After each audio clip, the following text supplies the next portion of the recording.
Halo sahabat literasi, Assalamualaikum warahmatullahi wabarakatuh. Selamat pagi dan salam sejahtera buat kita semua. Selamat datang kembali di channel YouTube Agroliterasi. Pada kesempatan pagi hari ini kami kembali hadir tentunya untuk menginspirasi petani dan peternak di seluruh tanah air. Ya, untuk video kali ini kita akan membahas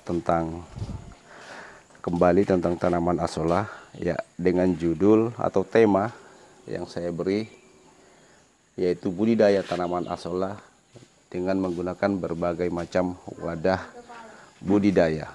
Ya, jadi tanaman asolla merupakan salah satu tanaman yang sangat baik untuk kita jadikan pakan ternak maupun ikan yang kita budidayakan. Itu bisa kita lakukan di berbagai macam media budidaya atau wadah budidaya. Apabila kita tidak memiliki lokasi yang cukup luas, ya, untuk melakukan kegiatan budidaya tanaman ini, kita bisa memanfaatkan pekarangan yang luasnya cukup sempit, bisa kita lakukan proses budidaya. Ya, seperti yang saya lakukan di tempat saya ini. Jadi saya melakukan kegiatan budidaya dengan memanfaatkan berbagai macam wadah yang mampu menampung air untuk kita jadikan sebagai wadah budidaya. Ya, ini adalah contohnya. Jadi ini adalah salah satu wadah budidaya yang saya miliki. Ya, jadi ini adalah styrofoam atau biasa juga yang kita kenal dengan gabus. Ya, biasanya digunakan untuk wadah ikan biasanya, ya. Ya, kini saya jadikan sebagai wadah budidaya. Saya sudah tanam tanaman asolla di sini. Jadi ini yang saya tanam sekitar kurang lebih 1 minggu. Ya, dan kita bisa lihat begitu subur, ya, walaupun dengan menggunakan media atau wadah yang sangat kecil. Ya, kemudian ini yang kedua adalah ember bekas, bisa juga kita manfaatkan, ya, sebagai wadah budidaya.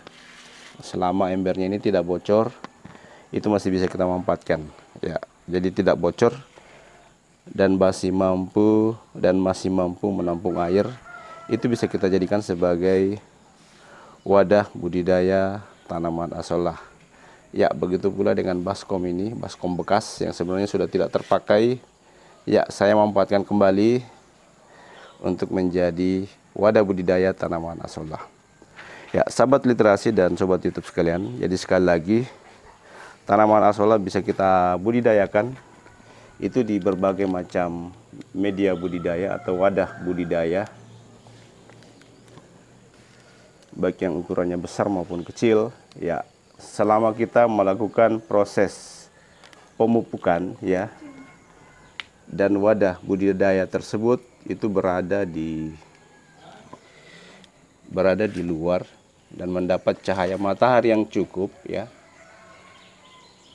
maka hal itu tentunya masih bisa memungkinkan untuk kita melakukan proses budidaya tanaman asolla.